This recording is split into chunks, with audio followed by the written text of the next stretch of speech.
My name is Avery Celine Marlowe, 35 years old. At 7:14 a.m. on a Sunday, my phone lit the ceiling with bad news dressed as virtue. Hey babe, need to tell you something. I kissed someone at the party last night. It didn't mean anything, was just drunk and stupid. Just being honest because I love you and we promised no secrets. I read it once, then again, slower, like the meaning might change if I respected it enough. The coffee maker purred to life. The apartment smelled like citrus dish soap and rain from the night before.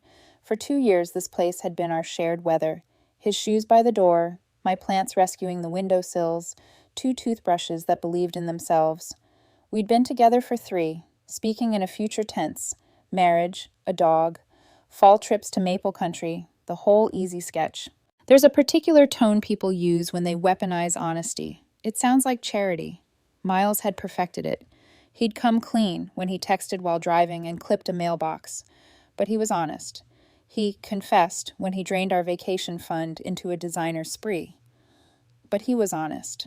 Honesty, for him, wasn't virtue, it was insurance. I took a screenshot. The blue bubble looked smug against the white. I opened my laptop. The cursor blinked like a metronome for whatever came next. Email number 1. Subject: Thought you should know. Harold Dorothy. Miles asked me to share that he kissed another woman at last night's company party. He values honesty, and I agree transparency matters. I wanted you to be aware of what's happening in your son's life. Best, Avery. Attachment. Screenshot. They're deeply religious, the kind who once said we were living in sin, but still ate my lemon poppy seed cake and asked for the recipe. Email number 2 to Patrick Reyes, his VP. Patrick, per Miles's message to me this morning, he engaged in inappropriate physical contact with another attendee at your company party. As you know, he's a senior HR manager who recently terminated an employee for conduct far less explicit at a work function. Given how seriously you take professional standards, I thought you should be aware. Regards, Avery. Attachment. Same screenshot. Too far is a judgment that arrives wearing hindsight. I had context. I hit send. While the coffee cooled, I opened the rental app and posted our apartment, available immediately. Below market for swift occupancy. Sunlight in the photos from when we first moved in made the rooms look kinder than they felt. I cross-posted on 2 more sites. By 8:30, 4 pings blinked. Is it still available? Can we see it today? We love the neighborhood. Miles texted at 9 quag. Thanks for understanding, babe. Can we talk when I get home? I typed. Already handled it. Then didn't hit send. Instead, I put the phone face down. Silence can be a more honest answer than words that will turn into exhibits. By noon, my phone was a siren. First voicemail, Harold. What in God's name is this email, Avery? You don't air dirty laundry. Call me back immediately. Second voicemail, Dorothy. How dare you humiliate our family? Whatever happened is between you two. Then Miles, 12 calls in 10 minutes, each one a knock I didn't owe the door to. At 1:30 p.m., the first viewing, a young couple holding hands like a plan. I told them the truth without blood. Timing changed. I need someone in quickly. They nodded. We can move by the first. 2:00 p.m. Miles's texts went from airy to iron. Patricia, sorry, Patrick, just called me into his office. Why would you do this? My mom is freaking out. It was just a kiss. You're destroying my life over nothing. 2:30 p.m. The second viewing. A single dad and his teenage daughter. He took in the layout, asked about the light, shrugged at the street noise like he'd known louder. When I said breakup, he nodded with the camaraderie of the burned. Been there. Glad you're not letting honesty be the free pass. 3:00 p.m. Nicole, his best friend, slid into my messages. Avery, what's going on? Miles is hysterical. You emailed his family and work? That's messed up. He kissed someone else, I replied. I just shared his honesty with everyone he taught to value it. It was just a kiss. He was drunk. You're overreacting. Cool. Would you be okay if your husband kissed someone else? Silence. When a question steals the air, you usually found the truth. At 4:05, an unknown number rang. I answered, thinking it might be a renter. Hi, this is Renee from Miles's office. Her voice carried the lilt of someone who never has to explain herself at work parties. I think there's been a misunderstanding. Renee, I repeated. The married Renee? 3 kids, right? Silence. You kissed him, I said. We were both drunk, and I ended the call. Some sentences don't deserve an ending. By 5:45, I'd selected the tenants. The young couple signed the lease electronically within the hour. Move in. January 1st. I sent the building manager their info. He responded with a thumbs up and a congrats on quick turnaround. 6:00 p.m., the pounding started. A fist that has never learned to knock. Bang, bang, bang. Avery, open the door. I looked through the peephole. Miles, hair rumpled, regret styled for sympathy. Beside him, Nicole, arms crossed like a closing argument. I unlatched the deadbolt but left the chain. We're talking, I said. Let me in. This is my apartment too. Actually, it isn't, I said, calm as a receipt. My name's on the lease. You're a month-to-month occupant. I gave you 30 days' notice this morning. I gestured to the boxes by the entryway. I had labeled them neatly. Bathroom, books, hoodies, chargers. His face blanched. You can't be serious. I already have new tenants lined up. Avery, please, it was a mistake. We were drunk. It just happened. Renee happened, I said. Married Renee, who reports to you. Nicole cut in. He made one mistake and told you immediately. That honesty has to count for something. It does, I said. That's why I honestly told his parents and his boss. That's different, she snapped. Miles tried to rewrote. You're trying to ruin my life. I'm not trying, I said. I'm forwarding. He swallowed. I could lose my job. You fired a guy for flirting at a company happy hour 2 months ago, I said. You made out with a married subordinate at a corporate event. Losing your job is called consistency. He pressed his forehead to the doorframe, breath fogging the brass. Where am I supposed to go? Not my problem. I nodded toward the boxes. This is the only help I'm giving you. Avery, I love you, he said, voice cracking in the place that used to break me. It meant nothing. If it meant nothing, I said, you wouldn't have done it. And if you loved me, you wouldn't have risked me. Nicole tried a new angle. You're throwing away 3 years over one kiss. That's insane. One kiss isn't the story, I said, and pulled up a spreadsheet on my phone, my budgeting doc from the week I'd started looking at rings. 2-person lunches, twice a week, always on days her husband traveled. That urgent weekend project, GPS puts you in her neighborhood at 7:12 a.m. The Tuesday team-building dinner, receipts say otherwise. One kiss is just the part that made noise. Miles's shoulders sagged. You've been tracking me? I was reviewing our finances, I said, for the engagement ring I was planning to buy you. That landed. His face fell the way ceilings do when the water has been collecting for a long time and you finally notice the stain. I'll end it with Renee, he said quickly. I'll quit my job, whatever you want. What I want, I said, is my life back. Downstairs, someone laughed in the lobby. The sound carried up like a reminder that the world was still, absurdly, ordinary. From the kitchen, the oven timer chimed. Something I'd set earlier and forgotten. I didn't move to silence it. Let it sing. Let it mark time passing. Miles's phone buzzed. He flinched. Through the chain gap, I caught the preview banner. Patrick Reyes. Consequences were arriving right on schedule. Your stuff's by the door, I repeated. Take it and go. I closed the door softly, like a period at the end of a sentence I was finally willing to write. On the counter, the screenshot glowed from my laptop, small and tidy, the way a spark looks right before it finds the dry field. Some people believe that saying the worst thing out loud turns it into truth you can live with. I believe saying the worst thing out loud turns on the house lights. And Miles hates being seen. The next morning, the emails had detonated. By 8:00 a.m., my inbox was a crime scene of replies. His parents, outraged, wounded, righteous in alternating tones. His boss, measured and formal, requesting a meeting with human resources and legal. Even Renee's husband had found my personal account, sending a curt, 2-word message, thank you. It was almost poetic. Miles's whole world had been built on half-truths and performance, and I had simply pulled the curtain. At 9:30, my phone rang again. I expected another rant from his mother. Instead, it was Patrick Reyes, the VP. Avery, thank you for your message, he said, voice like a man reading from a script. We're aware of the incident and will be handling it internally. Of course, I said. You should also know Renee reports directly to him. Silence stretched like static. She does? For 6 months.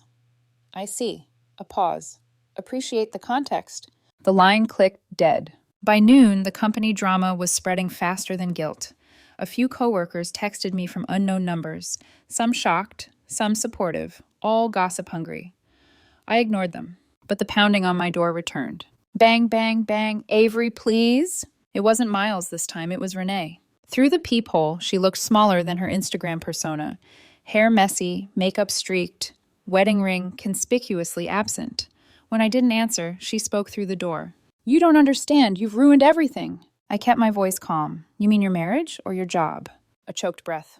Both. I didn't open the door. I didn't owe her that. Actions have receipts, Renee. You both signed yours. She cursed under her breath and left. Her heels clicked down the hallway like a metronome, counting down what was left of her life before HR called. By 2 p.m., I'd had my second viewing, another potential tenant. I smiled politely, said nothing about the chaos unfolding, just floors below. At 3:30, Miles texted again. Miles, they suspended me. Pending investigation. Me. Consistency. Miles, you think this is funny? Me. No. Predictable. By evening, he was back at the door. This time, I didn't bother keeping the chain. I opened it fully and let him see the apartment stripped of his presence. The framed art he'd insisted on hanging was gone. His bookshelf, empty. The faint indent in the couch where he always sat, already rising. Where's my stuff? He demanded. In storage, I said. Paid for through the end of the month. Address is in your email. He laughed once, sharp and hollow. You really went corporate on me. I learned from the best. He stepped inside, uninvited, scanning the room like he might find the man he used to be hiding behind the furniture. You sent those emails, Avery, to my parents, to my boss. Do you have any idea what you've done? Yes, I said simply. I told the truth. The one you were hoping I'd protect you from. He ran a hand through his hair, pacing. It was just a kiss. One mistake. We've been together for 3 years. Doesn't that mean anything? It means I gave you 36 months of my life, I said. That's plenty. He stopped pacing. You could have just left, quietly. But no, you had to torch everything. I took a slow breath. You don't get to lecture me about fire when you brought the matches. For a moment, he looked almost human. Eyes softening, voice low. I made a mistake. I told you because I didn't want to lose you. You didn't want to lose control, I corrected. There's a difference. Behind us, the light outside shifted. The last of the afternoon sun fractured through the blinds, striping his face with bars of shadow. It made him look like what he was, trapped in the story he wrote. Who told you about Renee? He asked finally. You did, I said. Every lunch you said was a team meeting. Every Saturday, project. Every time you came home smelling like her perfume and thought I couldn't tell the difference between citrus and guilt. He winced. You've been spying on me. I was noticing you, I said. Something you stopped doing months ago. He exhaled, a shaky sound caught between anger and shame. I've lost everything because of you.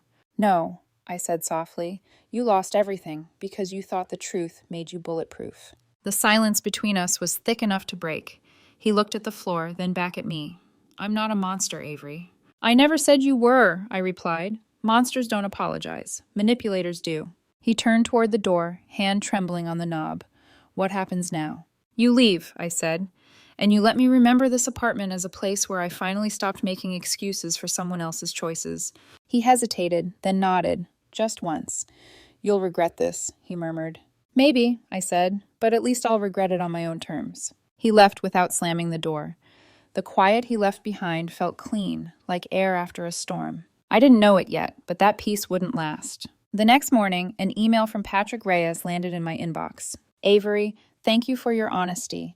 Following an internal review, we've discovered multiple incidents of misconduct involving both Miles and Renee. Effective immediately, they are terminated. Confidentiality agreements apply, but off the record, you did the right thing. I stared at the words for a long moment. I should have felt vindicated. Instead, I felt nothing, just tired. When I closed my laptop, I caught my reflection in the black screen. Eyes dull, shoulders squared. Revenge wasn't a thrill, it was paperwork. I thought that was the end of it, until 2 nights later, when someone keyed my car. The scratches weren't random. They spelled out one word in jagged letters. Liar. I stood in the glow of the streetlight, breath frosting in the cold. Somewhere a dog barked. Somewhere Miles's rage had found a key.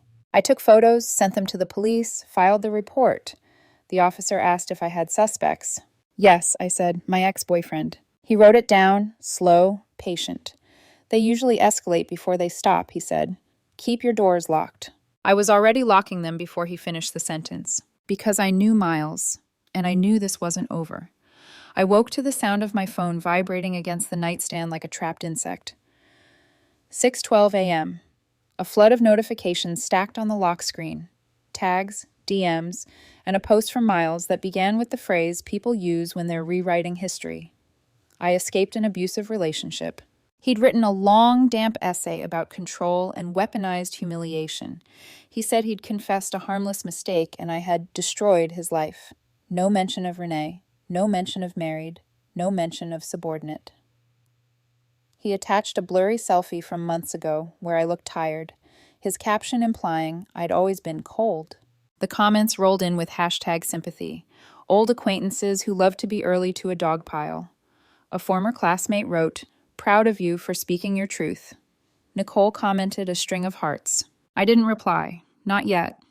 I made coffee, sat on the floor by the window where the early light made everything honest, and considered the one thing Miles counted on more than my silence, my restraint. At 7:03, I posted a single screenshot. No commentary, no collage, no thread. Hey, babe, need to tell you something. I kissed someone at the party last night. Just being honest. I added one sentence beneath it. Real honesty includes consequences. Pushback evaporated like mist on hot pavement. Comments went quiet. Then they reversed. People who'd hurrahed his post started quietly removing their hearts. 2 messaged me privately. I'm sorry, I didn't have the full picture. Nicole deleted her thread altogether. Miles's post vanished before breakfast. By 10, Patrick Reyes called again. Formal. Clipped. We concluded the investigation. Documentation's in order. Security will escort them out at noon. We found additional instances. Thank you. His voice softened a degree. You were right. Renee's husband sent a second message. She moved out last night. Lawyer retained. Thank you. I typed, I'm sorry, and didn't send it. Some condolences are for the sender. At lunch, I took the elevator down to the garage to face the gash in my car in daylight. The letters liar had carved through the clear coat into paint, into primer. The way the strokes overlapped, I could see the moment the key had bitten too deep and skidded, anger outpacing fine motor control. I filed the insurance claim, uploaded the police report I'd already made, added the garage camera request. The building manager, a man who'd never before used my name, put a hand over his heart and promised the footage by afternoon. At 3:17, he emailed a still, grainy, greenish night vision of a silhouette I knew like muscle memory.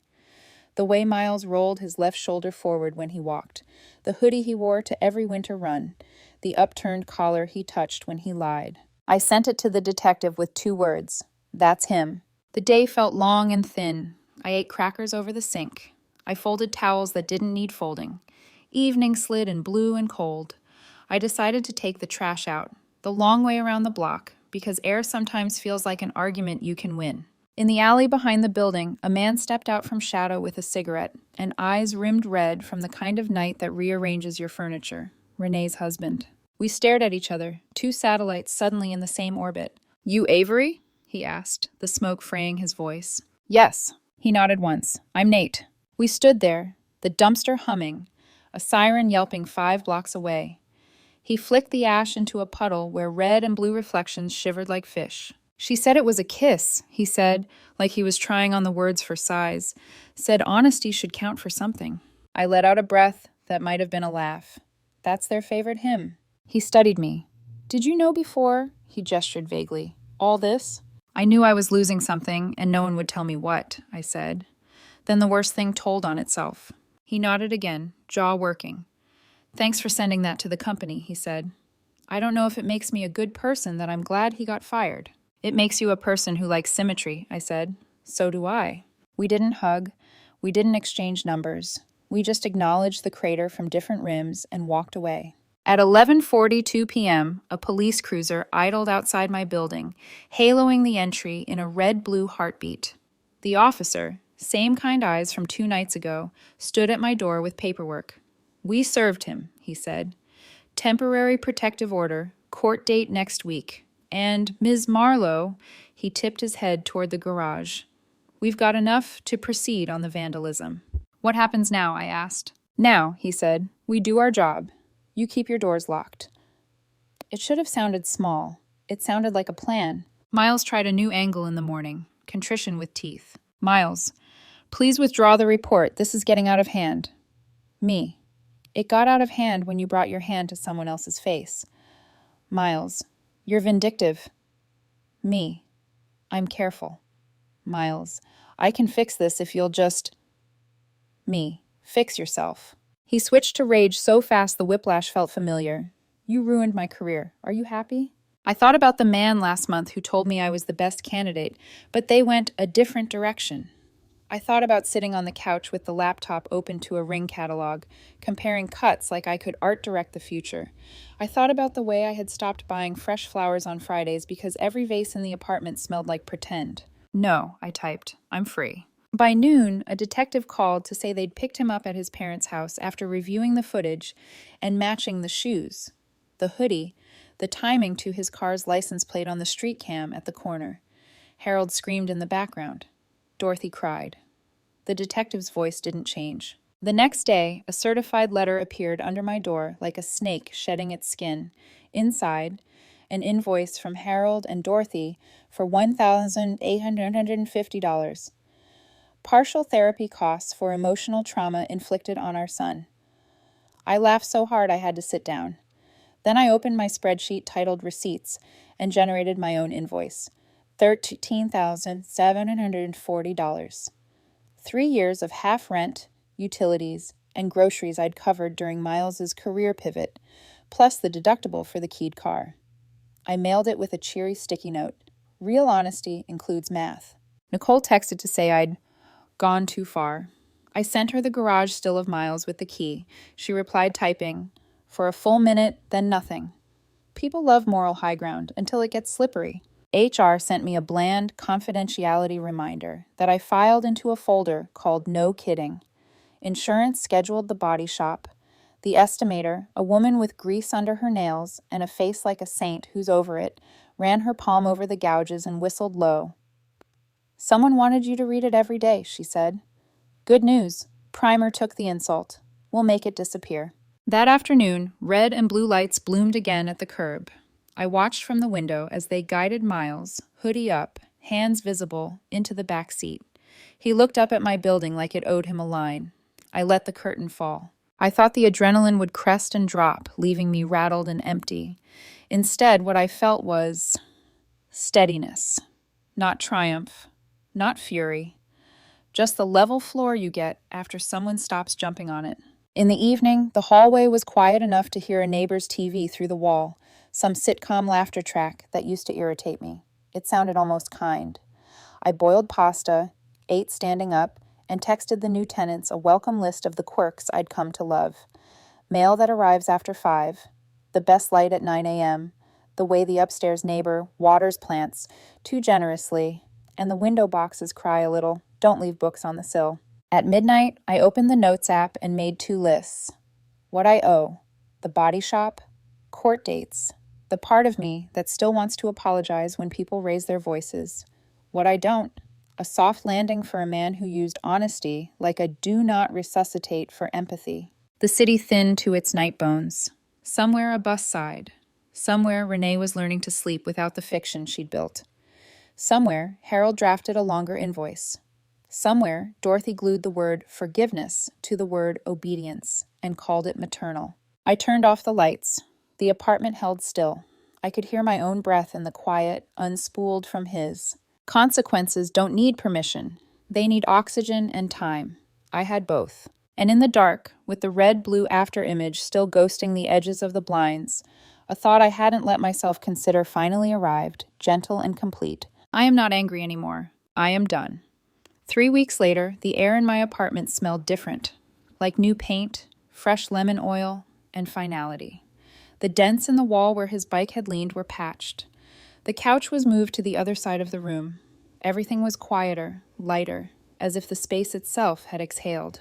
I hadn't heard from Miles since the arrest. He took the plea deal, community service, restitution, and a court-ordered apology I never read. My lawyer said he'd be paying me back for the car repairs in installments. I didn't care about the money. I cared that I never had to hear him say my name again. The morning the first payment hit my account, I got a text from an unknown number. Hope you're proud. He's miserable. I didn't need to check who it was. Dorothy never could resist a closing argument. I deleted the message without reading the rest. I'd thought revenge would feel loud. Sirens, applause, something cinematic. But the truth is, closure hums. It's the sound of a refrigerator cycling, a pen scratching through a to-do list, a phone that stays blessedly silent. By early March, the new tenants had moved in, a couple who introduced themselves as Leo and Sam. They laughed easily and promised to take care of the plants I left behind. I handed over the keys and walked one last lap through the apartment, my footsteps echoing off the empty walls. For a second, I saw us there again, Miles in the kitchen, half dressed and half listening, saying, "You always overreact." Me at the table, trying to make small talk out of distance. Then I blinked, and it was just an empty space waiting for better stories. I moved into a smaller place across town. Ground floor, sunlight that hit the window at 8:17 every morning, right when I brewed coffee. The silence here didn't ache. It healed. I bought new furniture, a sturdy lock, and, for the first time in months, flowers. White tulips. Simple, unapologetic. Some nights I'd catch myself replaying it all, not out of regret, but to remember the anatomy of freedom. The moment you stop defending yourself for not tolerating betrayal. The way a door closing can sound like a beginning. Then one morning, an envelope arrived. No return address, but the handwriting was familiar. Tight, impatient loops. I opened it expecting more blame. Instead, it was an invoice. Therapy costs for emotional trauma inflicted on our son. $2,000. Payable to Harold and Dorothy Owens.